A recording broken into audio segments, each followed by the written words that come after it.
L'info du jour, elle concerne l'Ukraine avec une question: comment rétablir au plus vite le courant et le chauffage? C'est le défi des autorités ukrainiennes après les frappes russes massives encore sur les installations énergétiques du pays, des frappes de drones et de missiles qui ont fait au moins 4 morts à Dnipro et à Kharkiv.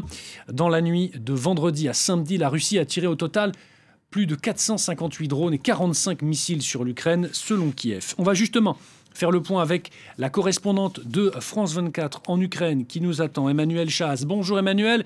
Emmanuel, je le disais, nouvelle série donc de frappes russes sur les infrastructures énergétiques ukrainiennes. On en a l'habitude. Et maintenant, les autorités tentent de rétablir au plus vite le courant et le chauffage.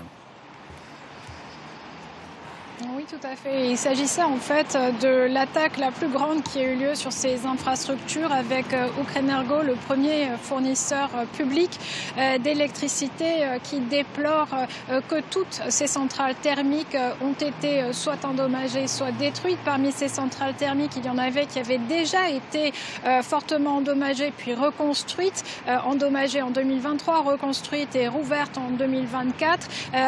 Hier, en fait, il n'y avait plus aucune électricité produite par de telles centrales. Donc il y a eu des coupures de courant, des pannes de courant à travers le pays qui ont duré au minimum quelques heures, mais les blackouts étaient surtout, même dans les grandes villes comme Kiev ou Kharkiv où je me trouve, vraiment sur toute la journée. Pour vous donner une idée, il y a même des supermarchés hier qui avaient fermé ici dans la ville. Il n'y avait plus d'eau, plus de chauffage, plus d'électricité. L'électricité a commencé à revenir le soir. Il y avait des problèmes de voltage, donc ça repartait assez rapidement. L'eau a commencé à être rétablie, l'eau courante, seulement ce matin. Donc ce sont des conditions de vie assez, même très difficiles pour les 1,3 million d'habitants de Kharkiv, mais pas seulement, pour tous les Ukrainiens à travers le pays.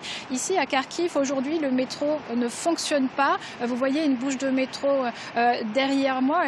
Ce métro, ces stations, elles servent encore d'abri en cas d'attaque, puisqu'il faut bien garder à l'esprit qu'à tout moment, on peut avoir besoin de se mettre à l'abri des missiles ou des drones russes, donc des conditions de vie extrêmement difficiles. Hier, aux frontières ukrainiennes, pendant plusieurs heures, des citoyens ne pouvaient plus passer de l'autre côté de la frontière parce que les systèmes électroniques étaient également affectés. Donc on voit qu'il y a des conséquences très lourdes, non seulement au niveau énergétique, au niveau de l'eau, au niveau du chauffage, au niveau de toutes les infrastructures du pays. Et ne pas oublier non plus que même les trains ont eu plusieurs heures de retard, comme le réseau ferroviaire a été également lourdement touché. Emmanuel, les yeux sont également tournés ces derniers jours sur l'est de l'Ukraine, sur le front, et notamment sur la ville de Pokrovsk où les Russes sont à l'offensive. Quelle est la situation sur place ces dernières heures ?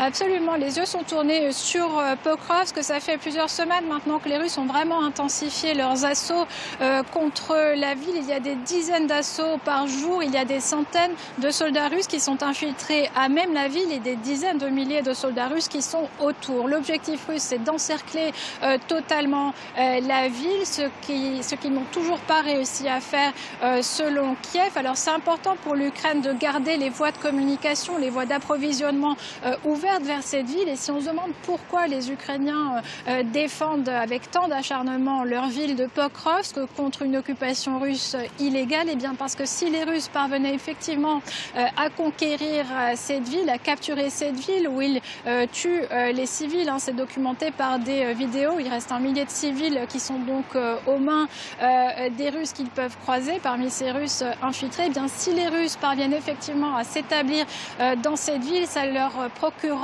une formidable opportunité de rassembler plus de troupes dans un environnement urbain, donc plus facile en ce qui concerne en termes d'abri par exemple, et ensuite de lancer de nouvelles attaques vers l'ouest, donc vers la région voisine de Dnipropetrovsk, et ça, les Ukrainiens veulent à tout prix l'éviter. Merci beaucoup Emmanuel pour toutes vos explications. Emmanuel Chaz, la correspondante de France 24 en Ukraine. Donc.